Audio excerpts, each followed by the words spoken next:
Sedangkan yang mughallazah di antaranya tidak lain adalah,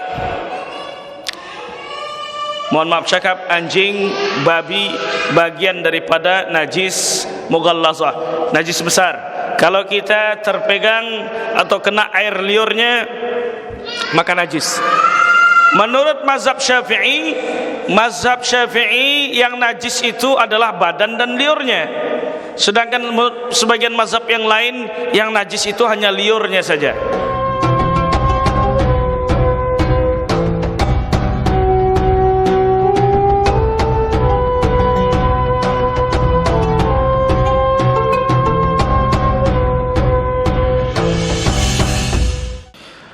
Bismillahirrahmanirrahim. Assalamualaikum warahmatullahi wabarakatuh.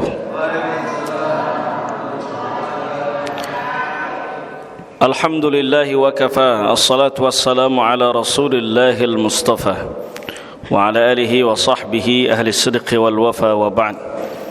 Yang saya muliakan Ketua Pengurus Masjid Raudatul Muhibbin, yang saya muliakan para orang tua kami, Bapak Ibu jamaah Masjid Raudatul Muhibbin, kemudian ketua-ketua pemuda.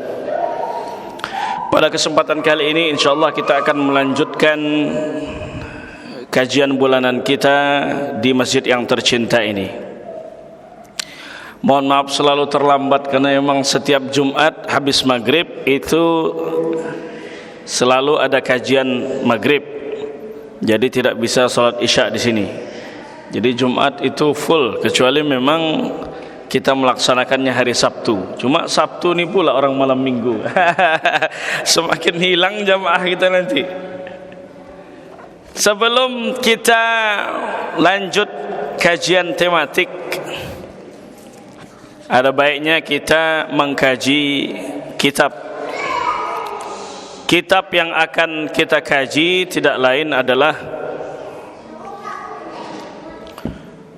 kitab Al-Imta' Imta'un Najib bi syarhi matan Abi Syuja' fil fiqh Syafi'i. Ini buku yang kami kaji dengan Dr. Hisham Kamil Hamid Musa Asy-Syafi'i. Beliau adalah guru kami yang bermazhab Syafi'i. Kebetulan mazhab kita adalah mazhab Syafi'i. Tak usah banyak-banyak yang kita kaji, sikit aja, nanti baru kita lanjut kepada yang lain. Bapak Ibu yang dirahmati Allah Subhanahu wa taala,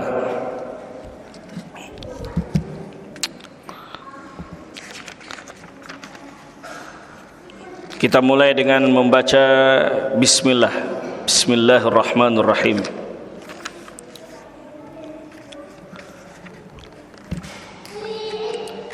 Qala al-muallifu rahimahullah.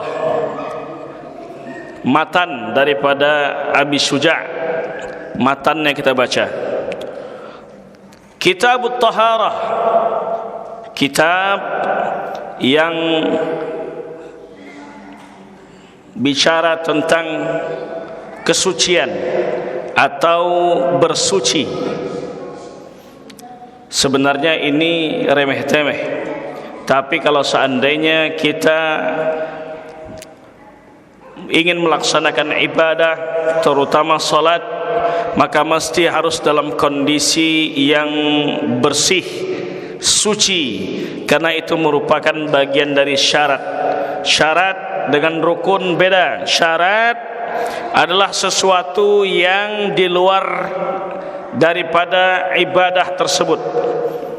Sedangkan rukunnya itu tidak lain adalah saat pelaksanaannya. Rukun salat dari takbiratul ihram sampai salam. Salam yang pertama, salam yang kedua tidak rukun, sunnah. Syarat daripada salat mesti harus bersih dari hadas, itu syarat. Menutup aurat, itu syarat. Menghadap kiblat, itu syarat. Sedangkan rukun adalah rangkaian ibadah yang akan kita laksanakan, itu rukun. Dari mulai takbiratul ihram sampai salam. Al-miyahul lati yajuzu biha tathhir 700. Al-miyah itu jamak dari ma'un. Miyah artinya air. Kalau mufradnya air, kalau jamaknya air. Air yang boleh untuk dipakai bersuci. Sab'u miyah, 7 jenis air. Ma'us sama, air dari langit, air hujan. Jadi yang turun dari langit itu hujan. Tapi hujan itu pun merupakan bagian dari rahmat Allah Subhanahu wa taala.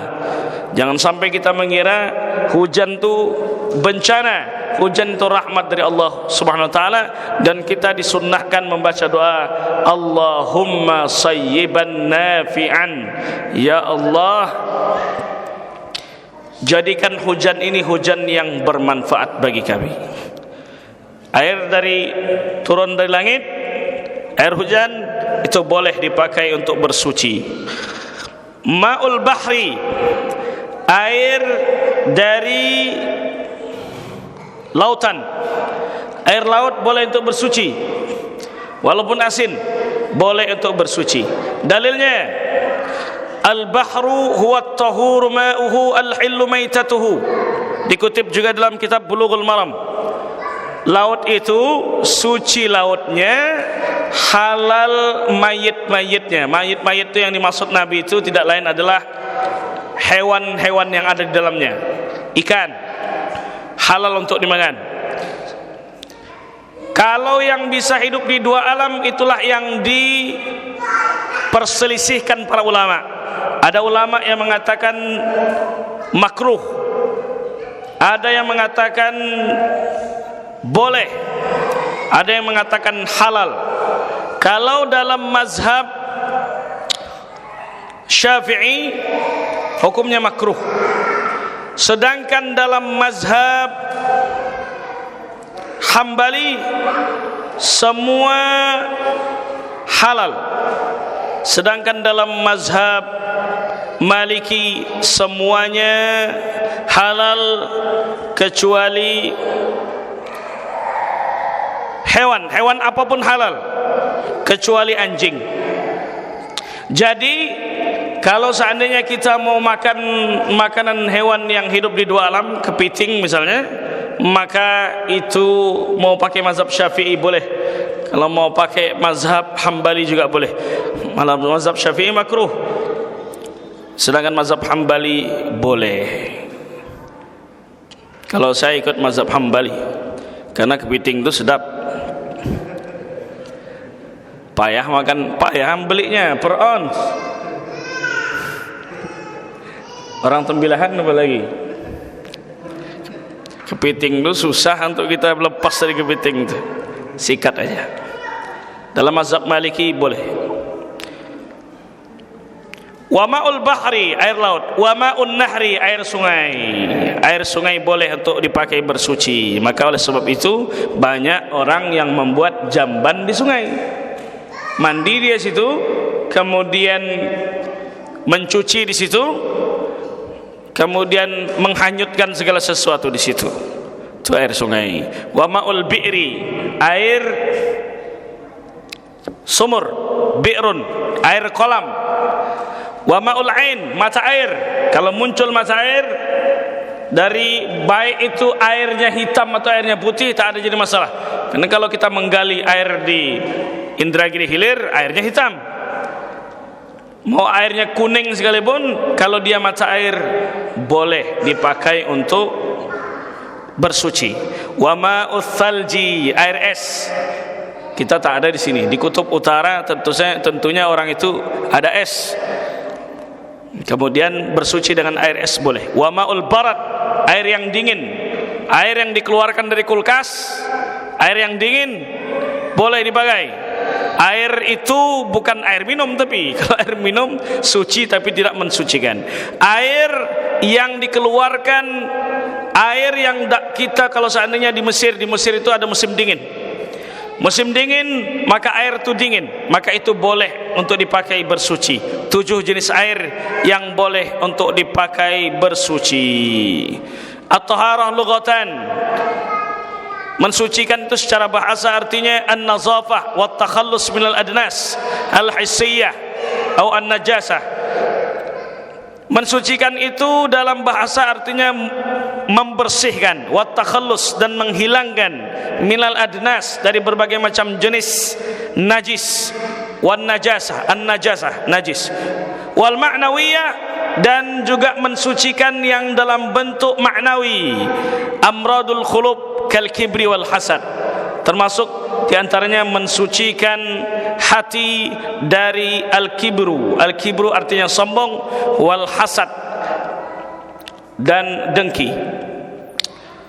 Syar'an, secara syara', fi'lun ma tustabahu bihi as-salah wa ma fi ma'naha min wudu'in wa ghuslin wa tayammumin wa izalati najasatin. Pekerjaan yang dianjurkan untuk kita sebelum melaksanakan salat, dari mulai wudu, dari mulai mandi, ghuslin, wa tayammumin, serta bertayamum, wa izalati najasatin, dan menghilangkan najis. Menghilangkan najis ini maksudnya kalau seandainya ada di antara kita yang terkena najis mukhaffafah, najis ringan, ada yang najis mutawassitah, najis sedang, ada yang najis mughallazah.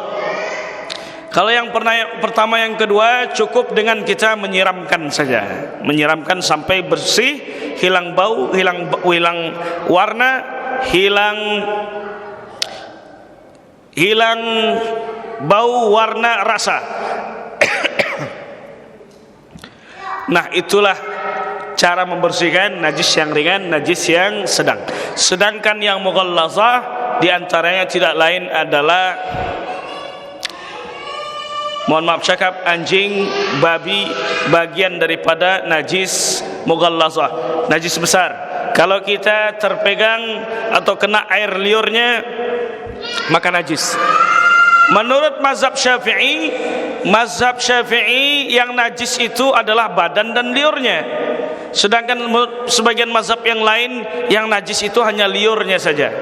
Tapi kata Imam Syafi'i, dari mana kita tahu bahwa anjing itu tidak pernah melakukan menjilat tangannya, menjilat kakinya, sehingga seluruh badannya najis? Sebab kita tak tahu kapan dia menjilat kakinya, kapan dia menjilat tangannya. Maka kalau kena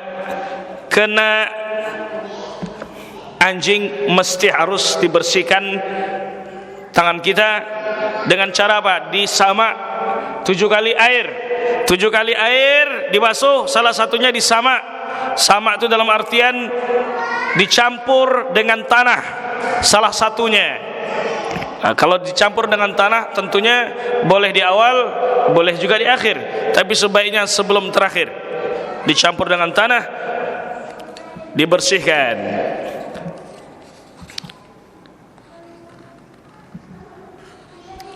Oke, kita lanjut. Anwa'ul miyah. Ini macam-macam air. Sab'u miyah, 7. Hasar al-ulama jami'al miyah al-mawjudah, falam yajidu ghairu hadhil miyah as-sab'ah, falam yajidu hadhihi ghairu hadhil miyah as-sab'i al-majmu'ah fi qaulihim. Sebagian ulama mengkhususkan semua air yang ada.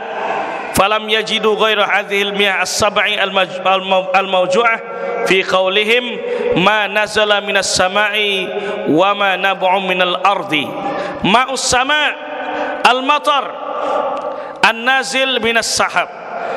Jadi sebagian ulama mengatakan bahwa air yang dikhususkan itu yang 7 ini saja yang dibahas. Selain daripada itu tidak ditemukan.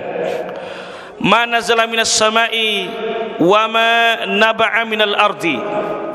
Ma'us sama', air yang turun dari langit, al-ma'un an-nazil minas sahab, yang turun dari awan. Qala ta'ala wa yunazzilu 'alaikum minas sama'i ma'an liyutahhirakum bihi. Wa yunazzilu 'alaikum minas sama', dan Allah Subhanahu wa taala menurunkan kalian air dari langit dan mensucikan engkau dengan air tersebut. Kemudian ma'ul bahri al-malih mislu ma'il bahril ahmar, seperti air yang asin, seperti air yang ada di Laut Merah. Al-bahrul abyad al-mutawassit, kemudian Laut Putih, kemudian al-muhitat, kemudian samudra-samudra. Itu juga boleh dipakai untuk bersuci. Ma'un nahri, air sungai. Air sungai yang ada di Pekanbaru ini sungainya Sungai Kampar, Sungai Siak. Maka itu boleh untuk bersuci dan tidak perlu ada kekhawatiran menggunakan air yang ada di sungai.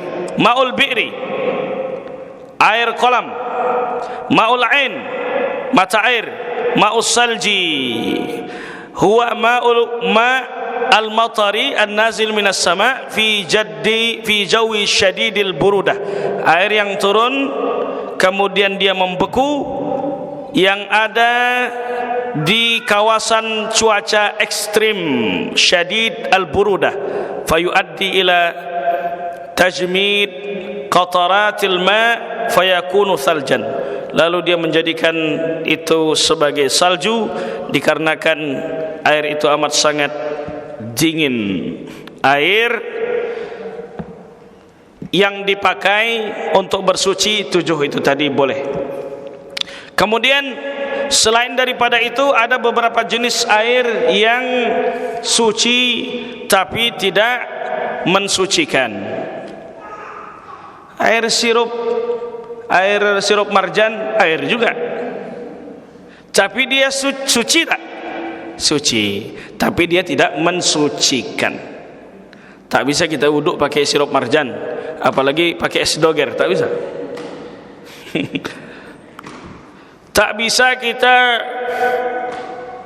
berwuduk menggunakan air yang suci tapi tidak mensucikan. Itulah diantaranya air minum. Air minum yang berwarna seperti Thai tea, green tea, tak boleh. Tak boleh bersuci dengan itu. Air apa lagi?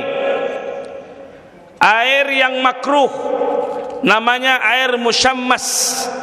Air yang dipanaskan dengan matahari, tak boleh. Asal katanya syams, itu juga tak boleh dipakai untuk, boleh-boleh saja sebenarnya menurut para ulama dia suci, dia bisa mensucikan, tapi hukumnya tidak lain adalah makruh karena bisa membahayakan kalau air yang panas sekali.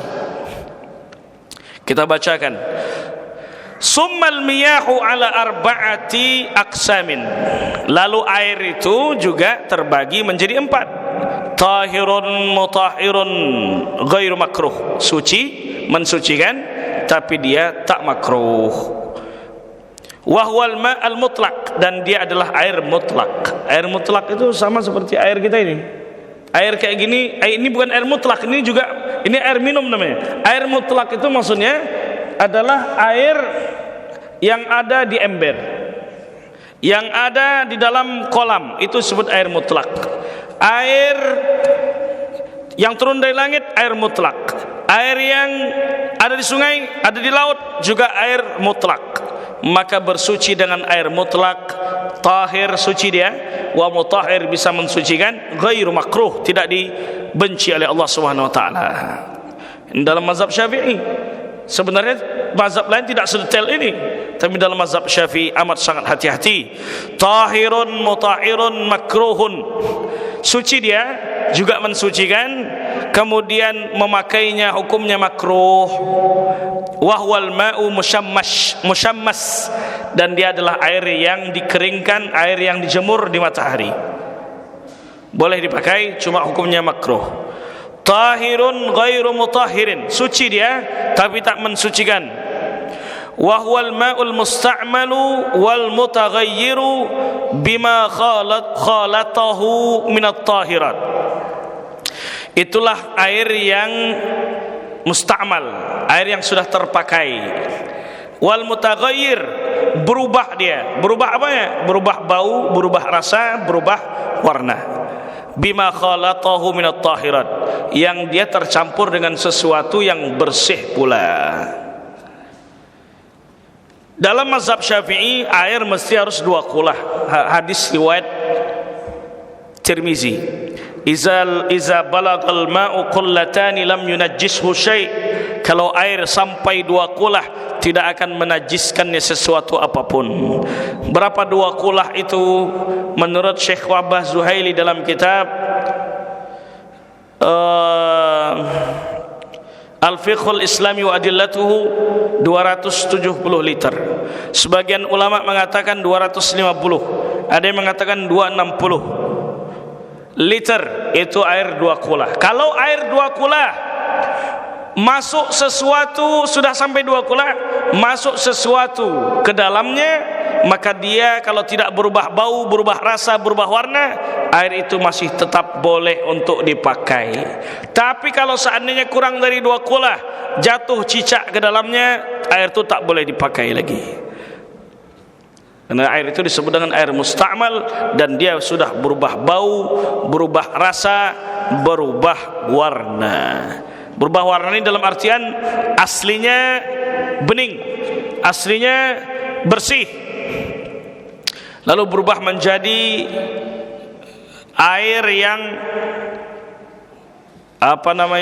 keruh, disebabkan karena sudah tercampur dengan berbagai macam sesuatu yang suci. Suci memang, tapi ketika dia merubah sifat warna, maka dia tak bisa lagi untuk dipakai bersuci.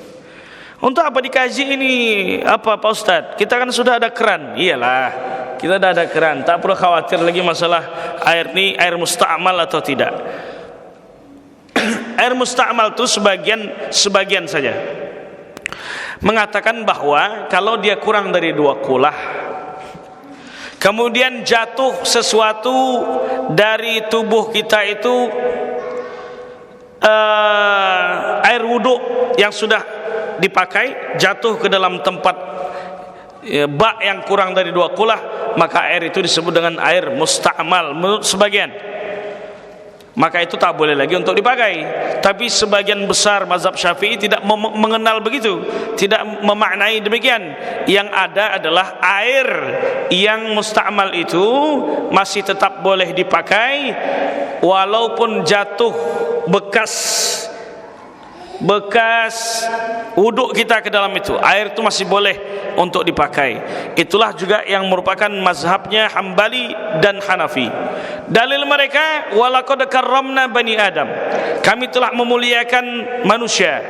Dalam hadis Nabi, subhanallah, innal mu'min la yanjus, maha suci Allah, sesungguhnya orang yang beriman tidaklah bernajis. Kalau Allah telah muliakan manusia, kalau apa yang ada di tubuhnya tidaklah najis, maka apa yang jatuh dari tubuhnya pun tidak najis. Maka air musta'mal itu sejatinya, bekas wuduk kita yang jatuh kepada air yang kurang dari 2 kulah, sejatinya masih boleh dipakai lagi untuk berwudu, untuk bersuci. Ma'un najisun, air yang berikutnya, ma'un najisun, air yang najis. Wa huwa alladhi halat fihi najasatun, yang dia terisi dengan sesuatu yang najis. Wa huwa dunal qullataini, dan dia kurang dari 2 kulah.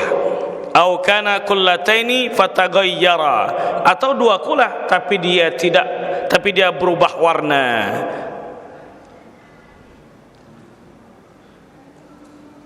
Air yang seperti sudah dijelaskan tadi, kalau air itu 2 kulah kemudian berubah warna setelah masuk benda-benda ke dalamnya, walaupun itu dedaunan, maka air itu tak bisa lagi dipakai berwudu. Karena dedaunan itu berubah warna, berubah rasa, berubah bau, air itu tidak lagi bisa mensucikan walaupun dia sampai 2 kulah. Kemudian kalau kurang 2 kulah, lalu air itu dimasukkan masuk sesuatu yang najis, misalnya bangkai hewan, misalnya mohon maaf cakap percikan air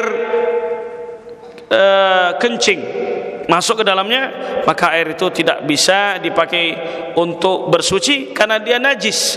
Itulah dalam bentuk air yang najis.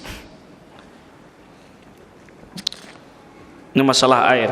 Nah, sekarang kita alhamdulillah sudah ada keran. Setelah ada keran, tinggal dibuka, tidak perlu khawatir kita jatuh bekas wuduk kita ke dalam air, ke dalam bak, karena dia sudah canggih, sudah ada keran. Alhamdulillah. Nabi SAW itu wuduk amat sangat hemat air. Wuduk Nabi SAW itu cukup 1 mud saja. 1 mud kemudian dipakai untuk membasuh wajah. Bisa tak kira kita itu wuduk demikian? Cobalah tengok orang 212 itu kemarin waktu peristiwa di Monas. Mereka wuduk pakai air yang ada di aqua. Boleh tak? Boleh. Cuma tadi makruh untuk berwuduk dengan air minum karena sifat airnya berbeda. Dia bukan air mutlak. Air mutlak itu bukan untuk diminum. Air mutlak itu air yang bebas, seperti air laut, seperti air kolam. Itu disebut dengan air mutlak. Mutlak lawannya muqayyad. Jadi dia tidak muqayyad dengan sesuatu apapun, disebut dengan mutlak. Jadi air itu dipakai secukupnya, dibasuh seluruh wajah dengan air seadanya, air yang secukupnya, bukan seadanya. Dibasuh wajah,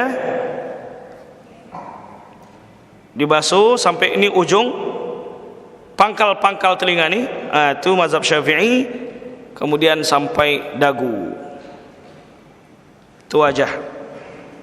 Basuh wajah 3 kali, air secukupnya. Jadi tampung air sedikit, basuh. Sekarang tidak, orang dibukalah Quran itu selebar-lebarnya, seenak hatinya. Mohon maaf, saya contohkan aja tahap-tahap. Secukupnya buka, jatuh air, kemudian kita usapkan sela-selanya. Yang penting dia rata 3 kali. Bukan macam orang sepak bola. Itu yang dicontohkan oleh baginda Nabi sallallahu alaihi wasallam. Kemudian sebenarnya bab ini bab khusus juga, nanti kita bahas masalah wudu ini. Masalah wudu, tapi ini kan masih pembahasan mengenai jenis-jenis air. Wudu, rukun wudu itu niat. Membasuh wajah, membasuh tangan, membasuh kepala, membasuh kaki. Loh, telinga tidak? Telinga hukumnya sunnah. Jadi kalau wuduk tak membasuh telinga, sah wuduk kita, karena telinga hukumnya sunnah. Sunnah hukumnya, karena di dalam ayat itu tidak menyebutkan, dalam Quran tidak menyebutkan telinga, tapi Nabi SAW mencontohkan. Karena dalam Islam itu sesuatu yang perintahnya kuat, maka hukumnya wajib. Contohnya salat, wa aqimus shalah, perintahnya kuat. Al aslu fil amri lil wujub, asal suatu perintah wajib. Sesuatu yang diperintahkan oleh Allah Subhanahu wa taala atau Nabi sallallahu alaihi wasallam tapi perintahnya tak begitu kuat, maka hukumnya dalam usul fikih sunnah. Apa contohnya? Salat ba'diyah, salat nawafil, kurban, hukumnya sunnah. Perintah diperintahkan, tapi perintah itu tidaklah kuat. Kemudian tidak diperintahkan, tidak dilarang, maka hukumnya mubah. Jalan-jalan boleh, makan hukumnya mubah. Tidak, maksudnya dilarang, tapi larangan itu tidak terlalu kuat, maka hukumnya makruh. Apa contohnya? Contohnya tidak lain adalah makan jengkol, makan petai. Dalilnya kias. Para ulama mengkiaskan dengan bawang merah.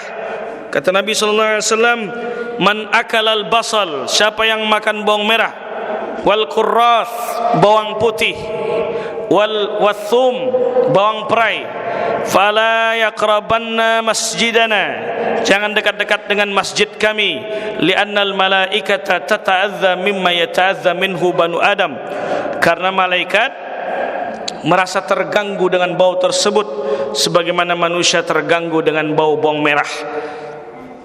Jadi makan bawang merah, makan bawang putih kalau menjelang sholat hukumnya makruh. Kenapa? Baunya tak sedap. Tapi kalau seandainya makan sebelum sholat, jauh-jauh waktu sebelum sholat, sah-sah saja. Sebagian ulama memaknai bahwa makan bawang merah, bawang putih itu kapan saja hukumnya makruh. Dikiaskanlah dengan jengkol, dengan petai. Cobalah serumah makan jengkol. Apa bau yang ada di kamar mandi? Bau jengki lah. Masya Allah. Bismillah. Yang jadi masalah orang yang tak suka makan jengkol. Gara-gara itulah dia anti dengan jengkol, gara-gara baunya tak sedap. Ada juga yang gara-gara durian, gara-gara baunya tajam, tak suka makan durian. Padahal durian itu mengalahkan buah khuldi, sedap luar biasa. Tapi orang yang biasanya gila dengan durian, dia tak suka tempoyaknya. Durian busuk itu kata dia. Padahal tempoyak itu sedap juga. Cuma saya tak makan. Tempoyak itu dulu orang Jambi juga senang patin tempoyak. Bukan orang Rengat, bukan orang Pekanbaru aja. Patin tempoyak itu sedap, asam pedas. Tapi saya dulu tak makan. Waktu nyantri di Jambi dulu, setiap ada catering tempoyak saya tukar dengan kawan. Patin tempoyak tukar dengan yang lain. Saya tak makan patin tempoyak. Tapi kalau buahnya nyantai, sekali duduk 10 biji. Bapak Ibu yang dirahmati Allah Subhanahu wa taala. Kalau larangan dilarang tapi larangannya tidak terlalu kuat, hukumnya adalah makruh. Dimakruhkan, dibenci oleh Allah Subhanahu wa taala.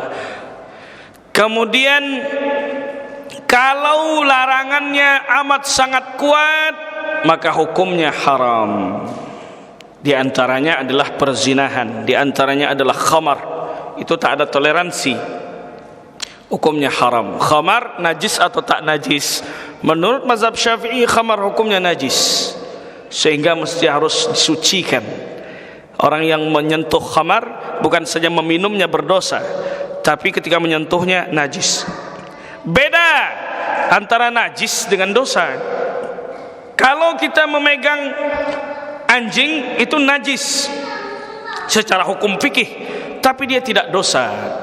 Najis tinggal diselesaikan, tinggal dituntaskan, tinggal dibersihkan najis tersebut. Kalau menurut mazhab Maliki, anjing tidaklah bagian daripada najis. Makanya orang-orang Mesir banyak memelihara anjing di rumah-rumah mereka. Banyak memelihara anjing. Padahal Nabi SAW itu mengatakan bahwa orang yang memelihara anjing maka amalnya, maka dosanya adalah satu qirat sebesar Jabal Uhud. Orang yang memelihara anjing itu hanya boleh untuk memburu, menjaga tanaman-tanaman. Sedangkan kalau untuk sekedar dipelihara di rumah, haram hukumnya secara mutlak. Kenapa bagi mazhab Maliki anjing tak najis? Karena yang disebutkan dalam Quran adalah khinzir, babi saja, babi yang najis. Sedangkan anjing tidak najis menurut mazhab Maliki. Tapi itulah mazhab Syafi'i. Mazhab Syafi'i paling hati-hati dalam berijtihad. Maka dalam mazhab Syafi'i hukum menyentuh anjing, memakannya adalah haram, karena itu merupakan sesuatu yang najis. Bapak Ibu yang dirahmati Allah Subhanahu wa taala. Lah, apa tema kita malam ini? Kajian fikih sudah sikit aja, tak usah banyak-banyak. Banyak-banyak nanti ngantuk. Berapa menit lagi, Ketua? Saya bersambung-sambung hari ini. Bersambung-sambung dari Al-Hikmah Jalan Bima, SMP Madani Jalan Kasrah, tadi Sukajadi, sambung sini. Parit Indah. Sudah indah dah jalannya, dulu tak indah.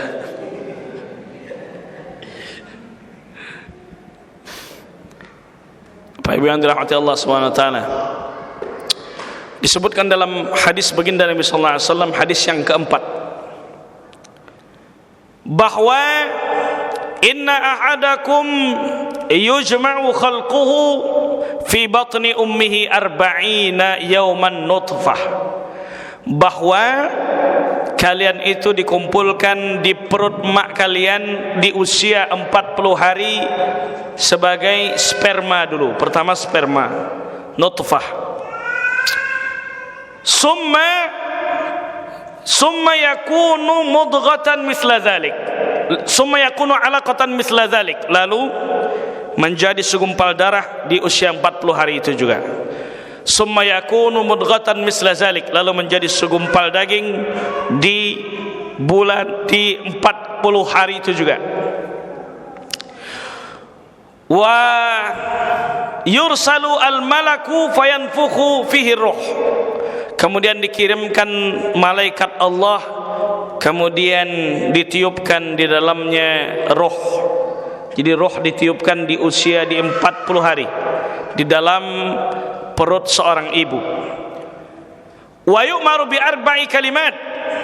Kemudian malaikat tadi disuruh untuk menuliskan 4 kalimat. Apa kalimat tersebut? Kalimat tersebut yang pertama tidak lain adalah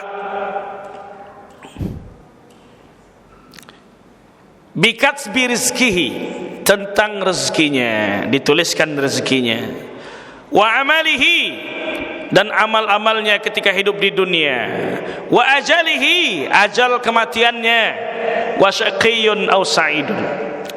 Kemudian dituliskan juga ini nanti dia akan menjadi orang yang bahagia atau sengsara. Syaqiyun, sa'idun artinya bahagia, syaqiyun artinya sengsara. Dituliskan di 40 hari pertama. Dalam hadis lain kalau kita baca bahwa sebenarnya takdir itu sudah dituliskan, innallaha kataba maqadirul khalaiq qabla an yakhluqas samawati wal ard bi 50,000 sanah. Allah telah menuliskan takdir kita 50.000 tahun sebelum penciptaan langit dan bumi. Sudah dituliskan ajal, rezeki, jodoh, kematian, masuk surga atau masuk neraka, sudah dituliskan oleh Allah. Bermaksiat atau taat, sudah dituliskan oleh Allah Subhanahu wa ta'ala. Tapi hadis ini kalau tidak disyarah dengan baik, tak dijelaskan dengan baik, nanti orang menganggap bahwa udahlah, tak usah beramal lagi, tak usah ikhtiar lagi, tak usah berusaha lagi. Apa sebab? Sebab semua sudah ditentukan Allah. Mati, jodoh, rezeki sudah ketentuan Allah, tak payah lagi beramal. Ini tak betul. Dalam memahami ini ada beberapa mazhab. Dalam memahami takdir ada beberapa mazhab. Mazhab pertama tidak lain adalah mazhab Mu'tazilah, kemudian mazhab Qadariyah, falasifah. Menurut mereka, annal insan yakhluqu af'alahu binafsihi. Manusia dapat menciptakan perbuatannya sendiri, tak ada keikutsertaan Allah. Mereka tak percaya takdir. Satu lagi Jabariyah. Jabariyah ini sebaliknya. Mereka ini menganggap bahwa semua sudah dipaksa oleh Allah, sehingga semua sudah ketentuan Allah, tidak ada keikutsertaan manusia. Jadi semua sudah, aku ini main judi slot, aku ini berzina, aku ini menggibah, aku ini menfitnah, mengadu domba, itu sudah ketentuan Allah. Tak ada upaya manusia untuk berikhtiar lagi. Ini juga salah. Maka yang akidah yang betul adalah di tengah-tengah, yaitu mazhab Asy'ari. Apa kata Imam Asy'ari? annal fa'il wal mu'athir al haqiqi huwa Allah. Pelaku utama yang menentukan segala sesuatu itu adalah Allah. Walakin fi'lal insani muktasab, tapi perbuatan manusia itu masih bisa diikhtiarkan. Kalau kita dihadapkan dengan bermaksiat atau taat, bisa milih atau tak bisa milih? Bisa milih. Walaupun ditentukan di akhirat di Lauhul Mahfuz bahwa kita tanggal sekian jam sekian hari ini bermaksiat, tapi kita bisa berikhtiar untuk meninggalkan kemaksiatan dan memilih taat kepada Allah. Kalau kita ditentukan menjadi orang yang jahil di Lauhul Mahfuz, bisa tak kita menjadi orang yang alim? Bisa. Belajar sungguh-sungguh, kemudian kita menghadiri majelis-majelis taklim. Itu tanda bahwa takdir itu bisa diubah. Walaupun ada takdir yang tak bisa diubah. Takdir yang tak bisa diubah tidak lain adalah kita di dalam perut kandungan ibu kita. Mana bisa kita memilih? Ya Allah, jadikan aku orang Bugis. Sebab orang Bugis uang panainya besar. Bisa 3 hari 3 malam melakukan pesta pernikahan. Tak bisa milih. Itulah kenapa Syekh Ramadan Al-Buti menulis kitab Al-Insan Bainal Musayyar wal Mukhayyar. Manusia itu antara dipilihkan dengan dia memilih sendiri. Qadar sesuatu yang sudah ditentukan Allah di Lauhul Mahfuz. Sedangkan qada sesuatu yang sedang kita jalani. Kalau seandainya kita bahagia, maka itu sesuatu yang sudah ditentukan Allah, qadanya, qadarnya di Lauhul Mahfuz. Itu cara membedakan antara qada dengan qadar. Sebenarnya keduanya sama-sama ketentuan Allah Subhanahu wa taala. Mengenai rezeki, tak perlu kita khawatirkan masalah rezeki, tapi kita tetap dituntut untuk berikhtiar. Allah yang nyuruh kita berikhtiar. Wa iza qudiyatis shalah, kalau salat sudah ditunaikan, fantashiru fil ardi, bertebaranlah di muka bumi Allah, wabtaghu min fadlillah, carilah karunia Allah. Kita masih disuruh beramal. Bukan berarti rezeki sudah ditentukan, tak payah lagi beramal. Tak bisa. Rezeki jodoh itu macam makanan di meja makan. Berdoa kita, ya Allah kenyangkan aku ya Allah, mana bisa. Sedangkan menyuapkan ke mulut adalah bagian daripada ikhtiarnya. Jodoh, rezeki sudah dijamin oleh Allah. Kata Allah dalam Al-Quran, wa ma min dabbatin fil ardi illa 'ala Allahi rizquha. Tidaklah hewan melata yang ada di bumi kecuali Allah sudah tetapkan rezekinya. Jangan khawatir masalah rezeki itu. Jangankan manusia, cicak aja sudah dijamin rezekinya oleh Allah Subhanahu wa taala. Macam lagu anak-anak kita itu, cicak-cicak di dinding diam-diam merayap. Datang seekor nyamuk, hap, lalu ditangkap. Cicak itu merayap ya di dinding, mana bisa terbang. Tapi rezeki datang kepada dia, nyamuk yang datang, lalu dia memakan nyamuk tersebut.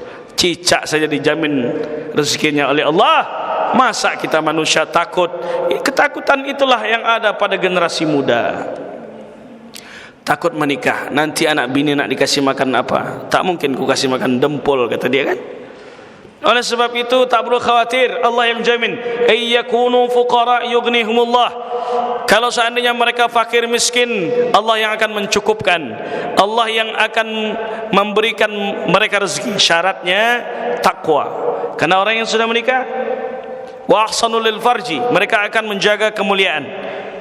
Kemudian wa aghaddu lil basari, mereka akan menundukkan pandangan. Oleh sebab itu semakin dia menikah, ketika dia menikah semakin dia taat kepada Allah. Ketika orang bertakwa, kata Allah dalam Quran, wa may yattaqillaha yaj'al lahu makhraja. Siapa yang bertakwa, maka Allah akan memberikan mereka jalan keluar. Wa yarzuqhu min haitsu la yahtasib, dan Allah akan memberikan rezeki dari pintu yang tidak diduga-duga. Mak bapak kita punya kebun sawit, punya rumah, punya mobil, itu setelah menikah apa sebelum menikah? Setelah menikah. Itu bukti bahwa rezeki sudah ditentukan Allah Subhanahu wa taala, rezeki sudah dijaminkan Allah Subhanahu wa taala, terutama ketika menikah. Disitulah terbuka jalan rezeki dari Allah Subhanahu wa taala. Apakah takdir bisa diubah? Bisa diubah. Kalau seandainya tak bisa diubah, kenapa kita berdoa, Allahumma tawil umrana, panjangkan umur kami. Kalau ada yang ulang tahun, semoga panjang umur ya. Kalau takdir itu ajal sudah ditentukan 50 tahun, tak bisa lagi untuk diubah. Kenapa kita mendoakan orang panjang umur? Maka perlu dipahami baik-baik hadis Nabi SAW, man ahabba an yubsata lahu fi rizqihi, siapa yang ingin luas rezekinya, wa yunsa'a lahu fi asarihi, yang ingin diakhirkan kematiannya, dipanjangkan usianya, falyasil rahimahu, hendaknya dia menyambung tali silaturahim. Kalau orang menyambung tali silaturahim, tentu dia banyak kawan. Ketika banyak kawan, ketika dia berjalan ke rumah tetangga, silaturahim, maka makan bubur kacang, makan soto, makan buah, apa yang bisa dimakan. Luas rezekinya. Wa yunsa'alahu fi asarihi, diakhirkan kematiannya. Karena orang yang silaturahim ini banyak kawan. Ketika dia sakit, banyak yang mendoakan, semoga lekas sembuh, semoga lekas sembuh, semoga panjang umur. Sehingga ketika tertulis di Lauhul Mahfuz usianya 42 tahun, lalu dengan doa itu tadi, silaturahim tadi, Allah memanjangkan usianya menjadi 70 tahun. Orang yang banyak kawannya panjang usianya. Orang yang banyak kawan maka banyak rezekinya. Tapi kalau orang yang tak punya kawan, disebabkan karena semua orang dia musuhi, orang di kantor dia musuhi, orang di masjid dia musuhi, di semua tempat dimusuhinya orang, maka orang tak akan mendoakan panjang umur. Yang ada orang mendoakan cepat mati. Kalau orang sudah mendoakan cepat mati, hati-hati. Ittaqu da'watal mazlum, hati-hati dengan doa orang yang terzalimi. Fa inna laisa bainahu wa bainallahi hijab, karena tak ada hijab perantara antara doanya dengan Allah Subhanahu wa taala. Mereka doanya diijabah oleh Allah Subhanahu wa taala. Oleh sebab itu, mengenai takdir ini sudah ditentukan oleh Allah Subhanahu wa taala, tapi kita diizinkan oleh Allah untuk berikhtiar. Kalau seandainya kita ditetapkan syaqiyun, ditetapkan kita menjadi orang yang sengsara, tapi ketika hidup di dunia kita berikhtiar, belajar sungguh-sungguh, berbisnis, membuka lapangan kerja dan sebagainya, akhirnya kita menjadi orang yang bahagia, maka takdir itu bisa diubah oleh Allah Subhanahu wa taala dengan iradahnya, dengan rahmatnya. Iradah Allah semua tidak lain merupakan tidak lepas dari iradah, kemauan, kehendak Allah Subhanahu wa taala. Dalam Al-Hikam Al-Athaiyah karya Imam Ibnu Athaillah As-Sakandari, ada satu hikmah yang beliau sampaikan. Sawabiqul himam, semangatmu, kehebatanmu dalam berusaha, semangatmu dalam berikhtiar, la takhriqu aswaral aqdar, tak akan pernah bisa mengoyak, mencabik-cabik, mengintervensi suatu ketetapan Allah Subhanahu wa taala.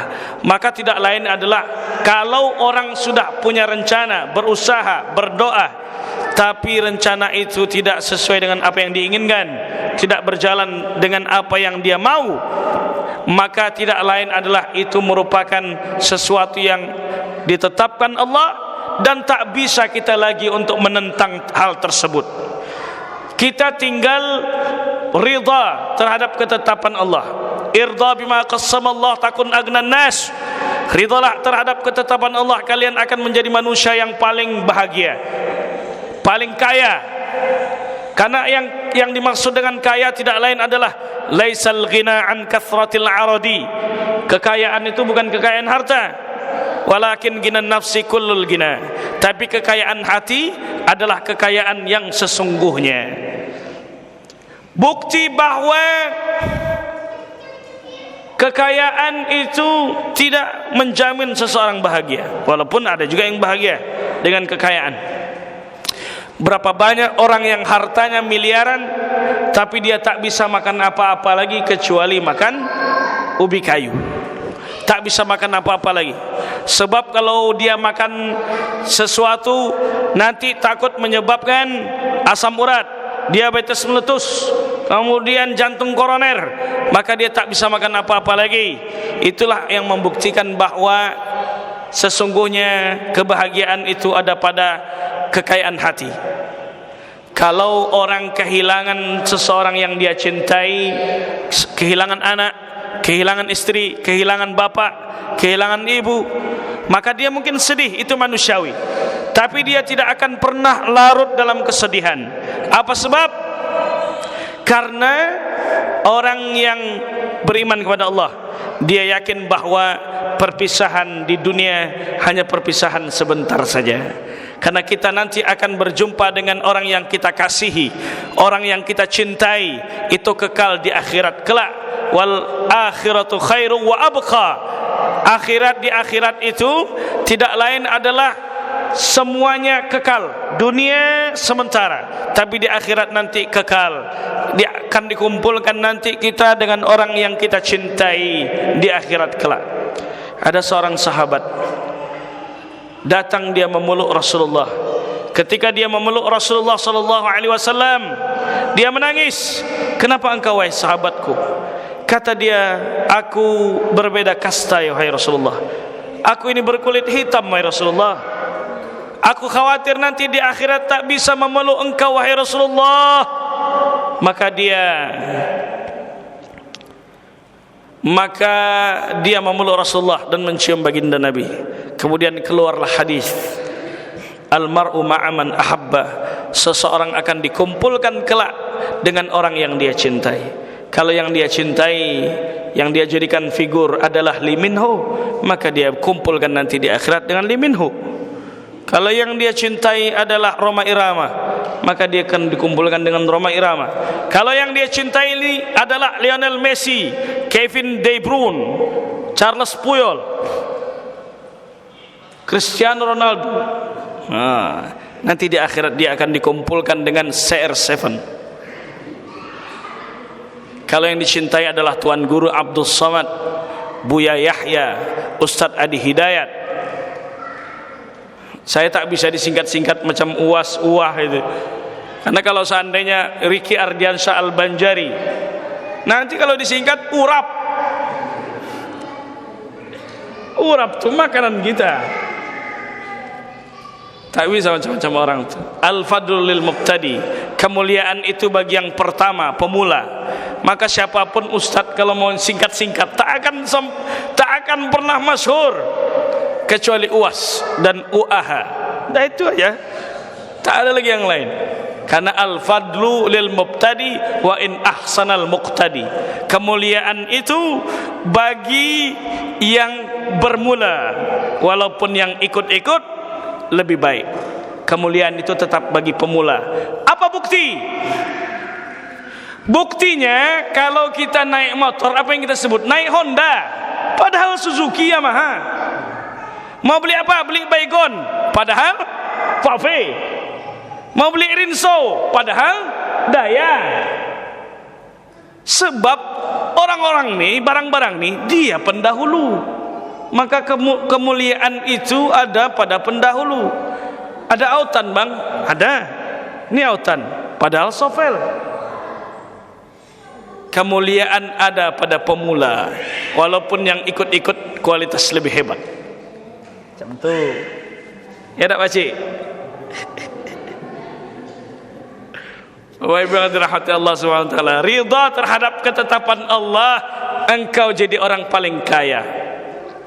Kata Imam Qushairi, aku tak pernah tahu kapan amal diterima, tapi aku tahu kapan Allah ridha terhadapku. Dari mana engkau tahu wahai imam? Kata muridnya, dari aku ridha terhadap ketetapan Allah, maka aku tahu bahwa Allah sedang ridha terhadapku. Yang payah adalah orang tak bisa menerima ketetapan Allah Subhanahu wa taala tak beriman terhadap takdir, padahal itu merupakan rukun. Su'ila Nabi sallallahu alaihi wasallam, Nabi ditanya, akhbirni anil iman, wahai Muhammad, beritahu aku tentang iman, kata Jibril, sedang ingin mengajarkan agama kepada umatnya. Al-iman an tu'mina billahi, kau beriman kepada Allah, wa malaikatihi, beriman kepada malaikatnya, wa kutubihi, beriman kepada kitab-kitabnya, wa rusulihi, kepada rasul-rasulnya, wal yaumil akhir, kepada hari akhir, wa tu'mina bil qadri khairihi wa syarrihi, beriman engkau kepada takdir Allah yang baik maupun takdir yang buruk. Kalau ketentuan itu takdir adalah takdir yang buruk, maka mesti harus kita sabar terhadap ketetapan Allah. Ajaban li amril mu'min, urusan orang beriman selalu menakjubkan. In asabathu syarra syakar, in asabathu sarra syakar, kalau dihadapkan dengan nikmat dia bersyukur. Wa in asabathu dharra, kalau dihadapkan dengan musibah sabar, dia sabar. Fakana khairun lahu, dan itu baik bagi dia. Kalau dihadapkan dengan nikmat bersyukur, dihadapkan dengan sabar, dihadapkan dengan musibah sabar. Oh, gampang kali nyebut sabar-sabar. Iyalah, gampang itu, enak nyebutnya, payah melaksanakannya. Sabar itu berat, karena berat itulah tidak disebutkan berapa nominal pahala yang diberikan Allah. Kalau sholat tahu kita pahalanya, kalau sedekah tahu kita pahalanya, tapi kalau sabar, kalau baca Quran masih tahu kita pahalanya. Man qara'a harfan min kitabillah falahu asyru hasanat, siapa baca satu huruf dari Quran maka dia dapat 10 kebaikan. Tapi sabar tak ada disebutkan jumlah nominal pahala. Allah cuma mengatakan innama yuwaffas sabiruna ajrahum bighairi hisab. Sesungguhnya Allah memberikan pahala bagi orang-orang yang sabar, yaitu berlipat-lipat tanpa terduga, bighairi hisab, tanpa bisa dihitung, tanpa bisa diduga oleh manusia. Dan balasannya tidak lain adalah surganya Allah Subhanahu wa taala. Ma asaba min musibatin fil ardi wala fi anfusikum illa fi kitabin min qabli an nabraha. Tidaklah musibah yang terjadi pada diri kalian dan di bumi kecuali sudah ketentuan Allah Subhanahu wa taala. Oleh sebab itu, kalau dihadapkan dengan musibah, sabar. Saya 2 minggu yang lalu jatuh dari motor. Ini jatuh, kaki jatuh sebelah kiri, lutut ini masih bengkak lagi, tulang belakang agak geser, agak goyang, kepala terantuk ke aspal di Jalan Pemuda Riau, 200 meter sebelum Masjid Baitus Salam, Jalan Pemuda. Mau berangkat ngisi kajian subuh, anteng aja dari rumah. Setelah sampai Jalan Pemuda, tak tahu separuh di aspal, separuh belum, karena tak ada tanda rambu-rambunya. Kemudian hitam semua, karena subuh tak ada orang, kita jalan di tengah aja, kecuali kalau ada orang jalan di kiri. Tak ada marka jalan juga waktu itu, karena memang baru di aspal. Akhirnya terpleset, dan itu merupakan qadarullah. Jadi kalau seandainya sesuatu yang ditetapkan Allah sudah berjalan kepada kita, maka kita sebutkan qadarullah. Qadarullah adalah sudah ditakdirkan Allah Subhanahu wa ta'ala. Itulah cara supaya kita ridha terhadap ketetapan Allah Subhanahu wa ta'ala, supaya Allah ridha pula kepada kita. Jadi takdir ditentukan Allah, boleh untuk kita berikhtiar. Kalau takdir, saya ditakdirkan menikah dengan Amanda Manopo, misal takdirnya begitu, dituliskan Amanda Manopo. Kalau tak, siapa itu? Happy Asmara, takdirnya begitu. Tapi ketika hidup di dunia, ternyata yang saya cintai adalah Siti Nurhaliza, misal aja nih. Kemudian saya berikhtiar, berdoa di hadapan Allah. La yaruddul qada illa doa. Tak ada yang bisa menolak takdir kecuali doa dan usaha. Berdoa di hadapan Allah, ya Allah, nikahkan aku dengan Siti Nurhaliza, misal. Lalu saya berikhtiar, saya jumpai makciknya, pakciknya, kawan-kawannya. Itulah bagian daripada ikhtiar. Walaupun yang sudah ditetapkan adalah fulanah, lalu hidup di dunia kita menikah dengan fulanah, itu merupakan takdir dari Allah Subhanahu wa taala. Walaupun bapak sudah ditentukan menikahnya satu, takdir. Tapi kalau seandainya keinginan ini kuat untuk menambah lagi, maka insya Allah pecah piring di rumah. Kalau yang tidak tahu, Allah mengatakan dalam Quran, laisa alaikum fima akhta'tum bihi walakin ma ta'ammadat qulubukum. Sesuatu yang dikenakan dosa adalah sesuatu yang disengaja oleh hati. Yang tak disengaja tidak ada dosa bagi kalian. Artinya ma'fu anhu, dimaafkan. Dimaafkan oleh Allah sebab kita tak tahu. Tapi kalau seandainya kita tahu, kita ini sudah tahu bahwa ini panjang perjalanan, kesana kemari, dari Duri pindah ke Bengkalis, pindah ke Rokan Hulu, celana ini tak berganti-ganti. Payah kita dalam perjalanan ini, pindah sana pindah sini, masuk toilet kan, toilet SPBU. Itu sudah bisa diduga bahwa celana ini bisa jadi tidak bersih lagi, tidak suci lagi. Kalau sudah tahu, lepas, ganti. Tapi kalau kita tidak tahu bahwa ada percikan di situ, maka itu disebut dengan ma'fu anhu, dimaafkan oleh Allah Subhanahu wa taala. Tapi yang kalau bisa dalam bentuk kehati-hatian, tetap harus dipel terus. Dipel. Kalau sudah kering, kalau dalam mazhab Maliki ya, dalam mazhab Maliki ada Masjid Sultan Muhammad Ali Basha di Mesir. Masjid itu penuh dengan telek burung, tapi sudah kering. Kami sama Ustaz Abdul Somad berkunjung ke masjid itu. Lalu kami sholat di situ di atas telek yang sudah kering. Karena dalam mazhab Maliki kalau dia sudah kering dia tak najis. Sedangkan dalam mazhab Syafi'i tidak. Mesti harus hati-hati, mesti harus tetap dibersihkan. Dibersihkan, bersih dia, hilang bau, hilang rasa, hilang warna, baru kita aman dalam sholat. Tapi kalau kita tidak tahu di tempat itu mungkin ada bekas sesuatu yang menempel dari najis, maka itu ma'fu anhu, dimaafkan oleh Allah Subhanahu wa taala. Ada lagi? Dah jam 10 dah. Nah, kita tutup dengan doa ya. Doa ya. Al-Fatihah. A'udzubillahi minasyaitonir rajim. Bismillahirrahmanirrahim.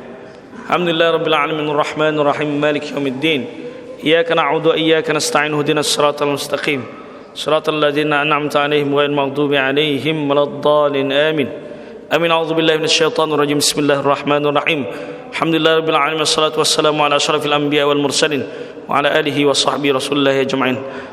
اللهم إنا نسألك الهدى والتقى والعفاف والغنى اللهم أصلح لنا ديننا الذي هو عصمة أمرنا وأصلح لنا دنيانا التي فيها معاشنا وأصلح لنا آخرتنا التي إليها معادنا واجعل حياتنا زيادة لنا في كل خير واجعل الموت راحة لنا من كل شر اللهم اجعل جمعنا هذا جمعا مباركا وتفرقا من بعده تفرقا معصوما اللهم فقهنا في الدين وعلمنا التأويل وارزقنا الحكمة وفتوح العارفين ربنا آتنا في الدنيا حسنة في الآخرة حسنة وقنا عذاب النار والحمد لله رب العالمين. Mungkin nanti mesti harus saya pilah-pilah dulu sebelum kita mengkaji ini, karena saya belum baca, makanya kita tak bisa melangkau-langkau apa yang harus dibaca, apa yang harus diajarkan. Atau kita ganti dengan kitab Bulughul Maram. Bulughul Maram itu hadis-hadis yang berkaitan mengenai hukum-hukum fikih semuanya. InsyaAllah nanti kita upayakan di pertemuan berikutnya. Assalamualaikum warahmatullahi wabarakatuh.